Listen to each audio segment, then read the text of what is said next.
gars, est-ce que vous savez la théorie sur ce trophée? Quel est ce trophée déjà, vous allez me dire? C'est le trophée du meilleur joueur de la Coupe du Monde U20, tout simplement. La version récente, c'est celle-là, exactement comme la Coupe du Monde. Ça a changé en même temps.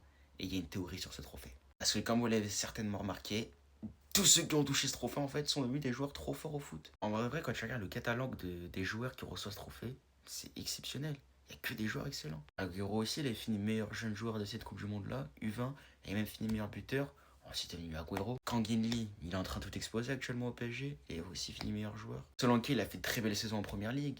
Pogba, inutile de vous le présenter, c'est Paul Pogba, c'est la pioche. Messi, il a lancé sa carrière, il a lancé sa légende avec cette Coupe du Monde-là. La Coupe du Monde U20, la Coupe du Monde qui a joué en 2005. La Coupe du Monde où il a été exceptionnel. Il a mis 2 pénaltys en finale, certes. Donc les gens disent que ouais, il a été nul et tout. Mais toute la compétition, il a été exceptionnel. Il était numéro 18. Ça veut dire beaucoup, sans dit très long ce numéro 18.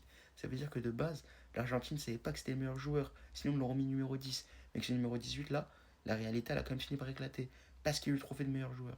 Et le dernier à avoir eu ce trophée là de meilleur joueur de la Coupe du Monde du 20, c'est Othman Mahama, un Marocain qui joue à Watford. Donc Belek, peut-être, dans le futur, ça va devenir un excellent joueur, voire une légende du foot. On sait pas, on va voir.